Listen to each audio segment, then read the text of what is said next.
Welcome to Driven, the Unscripted Success podcast, with your hosts, Mike Mannino and Nareman Hamdan, bringing you insights and stories on achieving personal, professional, and financial success. Hi, everybody, and welcome to Driven Unscripted Success podcast. Today on the podcast, we're interviewing professionals who will share their experience with you, the audience, and how they got to where they're at today. And zooming from beautiful island of outside of Chicago, we got Reed Hansen. How you doing, young man? Doing really well. Thank you so much for having me. Oh, thanks for coming on the podcast. We appreciate it. Yeah. Do me a favor, tell everybody a little bit about yourself. We had some good conversations off screen about AI, but how'd you get to where you're at today and where you're at today? Yeah, absolutely. So I own a marketing agency called Market Surge. I grew up in a home where my dad had a landscaping business, and from the age of 8, he started taking me along with him to work. And while my friends were riding bikes or playing video games, my afternoons after school were mostly spent piling up rocks, pulling weeds, and finding cans on the work site. And continued through my teen years. I think at the time I thought it was a little bit boring, but I did also start to cultivate this thought that my dad was super cool, and a business owner and entrepreneur is like the coolest thing you can ever be. And I can confirm that. I feel like I am living my dream job now. In between, I did spend some time working in corporate and higher ed. For some reason, I thought, the resources in those large organizations would be empowering. I found quite the opposite. It was just kind of a burden. And I feel like I am so much more freed up as a business owner and entrepreneur. I purchased this agency. It was in existence for about 3 years before I bought it.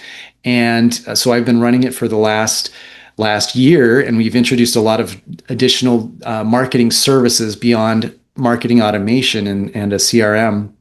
Now we do ads and SEO and lead generation services, and are really pivoting towards AI, custom apps, lightweight apps that can really work for small and medium-sized businesses. And probably save a ton of money too, right? Exactly. Yeah. And, I think an issue, we'll probably get to this, is in small and medium-sized businesses, they got into this business because they love the thing that they're doing. They love the actual operating of the business. They didn't necessarily want to do a lot of follow-ups and reminders and last call for payment collection. Those are things that are the drudgery of the work, and those are the opportunities for AI and automated services to take over for you. I agree with you wholeheartedly. I think we had a conversation off camera about AI taking over all repetitive tasks. Yeah, and I think that's going to really be I'm sure your company has multiple ways of doing that. Absolutely. And, one of the repetitive tasks is, in many businesses, you need to do a lot of outreach, a lot of cold calls, cold emails, to introduce people to your business. And if done with intelligence and personalization, that's really the job of an automated agent or an AI agent to take on for you and do the follow-ups that are irregular and often a lengthy sales cycle. A lot of those steps can be monitored and responded to by an AI agent. Another one is a lot of people are in businesses where they're operating and not next to their phone at all times, or not able to answer the phone at all times. You mean like right now during a podcast? Yeah, ring, ring, ring. Yeah, exactly. As we do it, like a photographer in a shoot, they literally have to be focused on the client, and phone rings. They're working during working hours, and people are buying during working hours. But if they can't answer the phone, then that's a lost lead. So if you have automated responders or processes that can do that for you, you can save that sale. And and there's so many things. Like the list is longer and longer that AI can take over. Now, hopefully, this does turn into an improved quality of life, and we're not having endless discussions about job loss, job replacement, and this actually turns into a better standard of living for all of us. Um, and our future looks like maybe a more exercise friendly version of Wall-E rather than like the Terminator. More exercise friendly. Yeah, we don't want to like quite devolve to Wall-E, but like we definitely don't want. I agree with that wholeheartedly, because Wally was a negative condensation of what the Right. future should look like. It's true. That's a good one. I like that. I like that a lot, Reed. Yeah. Well, I'm optimistic in general. I think that what we're some of the things that we're really good at as humans that we do better than all of the other animals or organic life forms that we know of is to think and to be creative. And AI still, though it's very intelligent, it doesn't seem to yet match our ability to write jokes or create beautiful art or think of things that haven't been thought of before. And so, yeah, We talked about that off camera. I don't think AI is going to be good at creation. right. I think it's going to be great at repetitive tasks and having a conversation with humans, but I don't think they're going to be good at. I don't think they'll be good at some things, but I think the things that they're not good at, humans are generally good at. Yeah. Yeah. And, I was, honestly, in undergrad, I was a humanities major. I was not a marketing major. I majored in Italian language, actually. And, I thought there'd be a ton of work opportunities in, international business or international law. Not really as many opportunities as I thought. And so I did go into a more traditional marketing path. But I do think that AI presents a great opportunity for humanities majors or people that like to think critically, people that can ingest and think about art and have the skills to think outside the box. And so I think that I like to keep saying like this is our moment, humanities majors.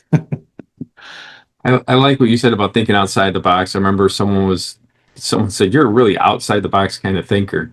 And I kind of looked at him and I said, "Where's this box? I've heard about a lot of it and I've never seen it. What color is it? How big is it?" And he started to get the concept of being an outside the box kind of thinker. Yeah. I couldn't relate to the concept of a box. And then he started to think differently on that. And he said, that's going to help me with that. I appreciate it. Yeah. No, that's a good way to describe it. If It is. And the box, I do some public speaking and I said, the box, what is this box, and I go, who put it there? And then everybody thinks about it, and then, well, I put it there. Okay, guess who can move it? Yeah. Get rid of it. Who can stop thinking of it? Well, and technically it's like, the boundaries of a box that you put your thinking in are generated by, what you assume to be generally accepted, like, and the AI agents are always going to be limited by, have they been fed Twitter? Have they been fed Reddit? Like, and those are the parameters. Now I think with the books we can read, the places we can travel, the people we can meet, we can really, really extend those borders and create like a box that is always growing. So Agreed wholeheartedly.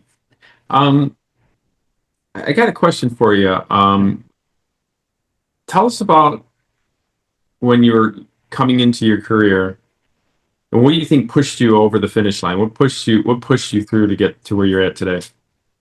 yeah, so I feel like I fell into a career path. I started in software sales, and which I worked into for many years, and I had several short stints. I always felt a little restless in each of those roles, and I felt like I was not quite a match. There were times where I had some good success, and other times where, I just really felt like I was grinding against the job. Now, over time, I was always thinking like, well, I feel like I could do this better, and I worked my way from corporate software sales to working in agency and doing business development for a marketing services agency.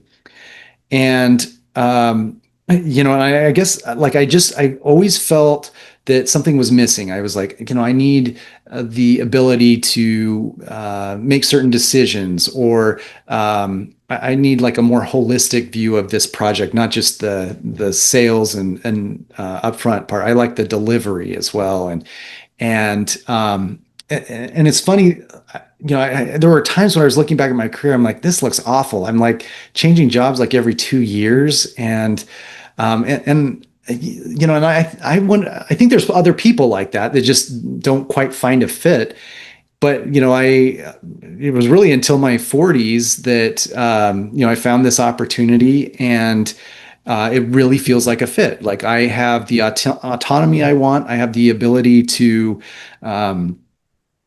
shape a team to deploy on projects. I can network and speak from authority. Like we can do that. I can say no to certain projects that aren't a fit or not the direction I want to take the business. And and I feel like when I make a promise, like I have to stand behind it. And when you're in a sales role, you're always like making promises, and you're like, well, it's on them now to deliver. I do like the responsibility of seeing things through to completion. And I think that trying a lot of different things was really critical. I spent a lot of time networking. I talked to a lot of different people about their jobs. I was fortunate to start meeting a lot of people that were starting their own businesses and learning from them. You can't learn everything because I'm still learning a lot on the job. But just knowing like, well, how do you pay for your lifestyle when you're starting a business, or how do you support your family, or how do you fund these things? And there are definitely answers. There are definitely people ready and willing to help, and always people you can hire for difficult tasks. Agreed. That's the one thing I've learned in my industry. We do multifamily. It's a team sport. Yeah. I've done single family for years. And now that I'm into the multifamily, you need people, and you need the right people. Mm-hmm. And if you hire the right person, it's easy. If you hire the wrong person, it's hard. Right. Exactly. Everybody's hit some bumps in their on the road now and then. Yeah. Can you share a thing that panned out for you and how you got through it? How it didn't pan out for you and how you got I was gonna say, wow. I wish I had more of those, but I wish I had more of those. The bump in the road that panned out, those are rare. Yeah, I grinded my way through success. Well, very shortly after buying this business, of course, my business got tied up in a lawsuit. It was a dispute between a partner that had licensed some intellectual property to a large group of our clients, and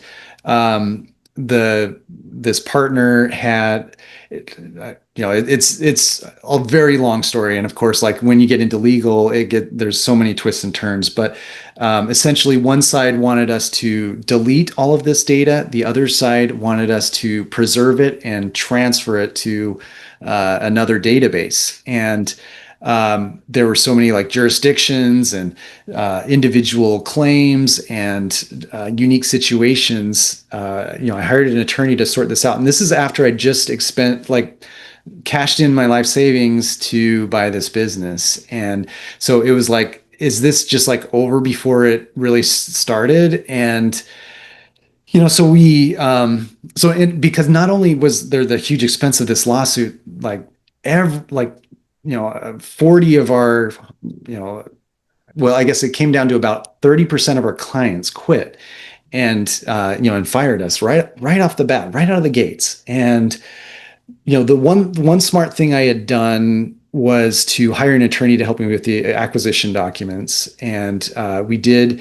So the primary burden of the legal fees was on the prior founder, because this was a situation he'd introduced, and then we'd also made a separate agreement for the changing of the acquisition price after a certain period if certain clients had left, and so we had a few contingencies. So fortunately, I had enlisted a smart lawyer to help me at the beginning, and over a very long period, over a year really, it took for this all to resolve.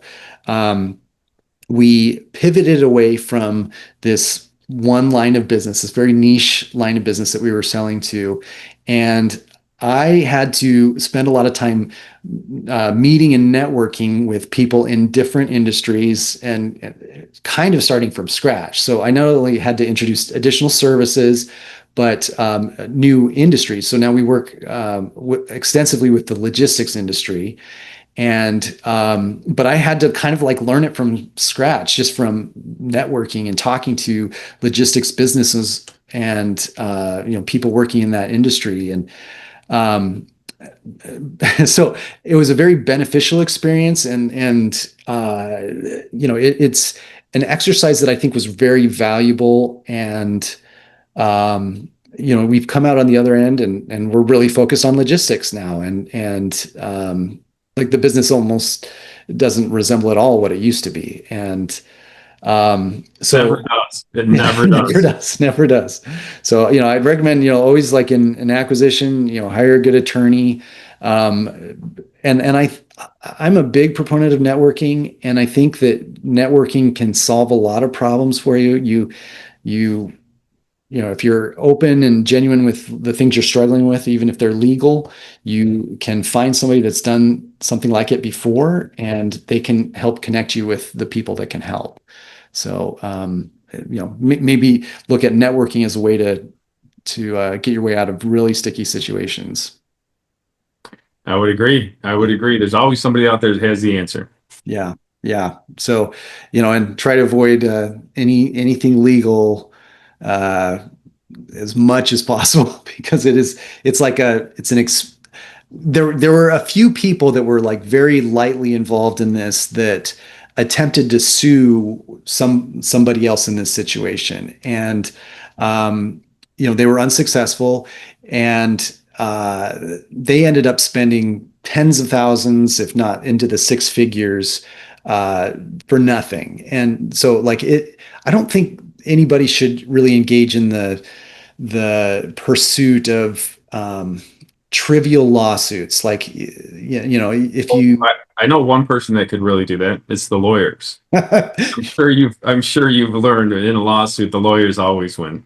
Exactly. They always win. And they always have an idea for a new adventure to go down. It's just like they never run out of ideas. And so, it's like, you as the client, you have to be the responsible one and say, like, no, we're shutting this down. Swallow your ego sometimes.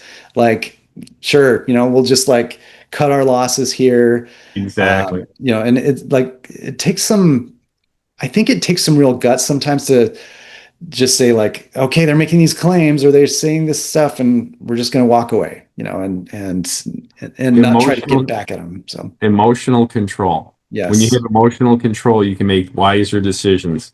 Absolutely. And I remember a friend of mine was getting a divorce, and he was in the room, and both attorneys were there, and it seemed like the couple was, he goes, it seemed like we were getting together on this. And then one of the lawyers asked a question that started another, to keep the ball rolling and the money coming into them. And they know how to do it. That's right. Reed, hey, has there ever been a book or a podcast or something that really changed your outlook and your approach on business? And I'm just looking to my side here. I do have a shelf here, and it's too messy to show on camera, but I do really like the books by Russell Brunson. He's an individual that's founded a marketing automation company, and he's worth a ton of money now, but Yes. he's put out some books about making strong offers. And I feel like his framework for making a compelling offer really is applicable in just about every business, but also in life. If you want to get something done, like think about how you make yourself appealing as like a podcast guest, for instance, or a guest writer on a blog, or a speaker at an event. The fundamentals apply, but you really I think just these he's got like 3 books. I have 2 of them right here, but Expert Secrets and Traffic Secrets, that are like exclusively just focusing on like make your offer, and like make the price right, make the urgency right, make the content just like can't miss, and I'd recommend everybody follow that. He's a sharp cookie. He really is. My son went to a couple of his events and came back with Oh, nice. just buckets of information. Yeah, yeah. There is a lot there, a lot of detail, and I've benefited a lot from it. I would agree. That's great advice. When you're building your dream team, what is one of the trials that you always look for, and why? Yeah, that's a great question.